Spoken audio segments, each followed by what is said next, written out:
в момента зрители, но аз не отговорих за Костенец. За Костенец.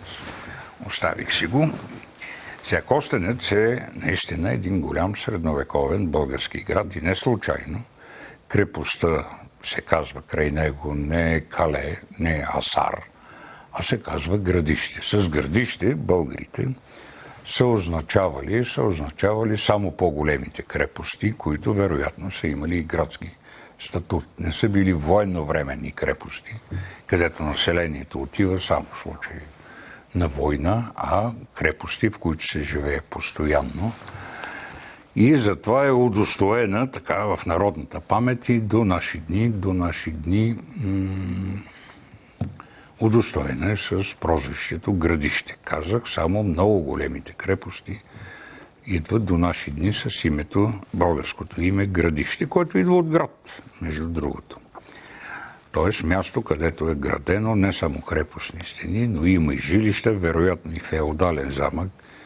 За съжаление, господине, вероятно сте от Костенец или поне ви е родно място, за съжаление разкопки там, такива някакви по-солидни няма. Има сондажни, които установяваме, че това е една средновековна крепост. Иначе Костенец, легендата, която вероятно случай е вярна, много легенди не са верни, но случай е вярна, че названието му идва от многото кости, които е имало там, че там някъде в този проход, и то наистина е така, в прохода се е състояла голямата битка на 19 август 986 година между българската и византийската армия, отстъпваща от София и водена лично от императора. В тази война, поредния епизод на тежката, почти 50 годишна война, която води цар Самуил и неговите наследници, да, свършило ми пак времето, подсказват. Но ще доразкажа упорито за войната, тъй като се касае за едно знаменито събитие.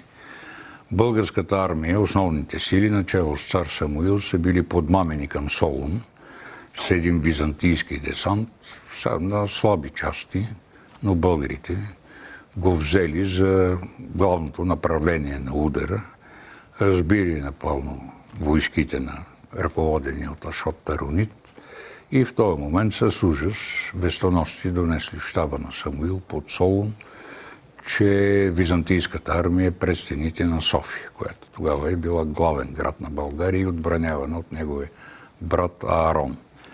Самуил с ускорен марш се е насочил към София, не вярвайки, че ще може да помогне. Все пак делят го 350 км от София, толкова са и сега. Но Аарон успял да издържи на ударите, отбил 2 византийски штурма. Командоси български, промъкващи се през крепостни стени, нощем успяли да опожарят обсадните машини.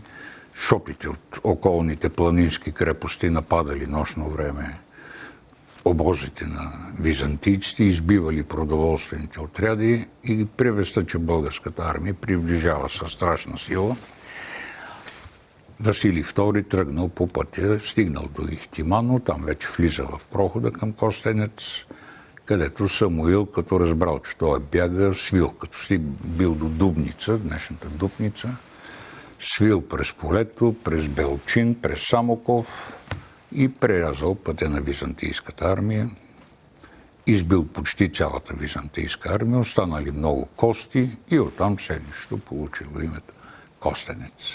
Може и да е вярно. И най-вероятно е вярно. Някои от легендите са верни. Така.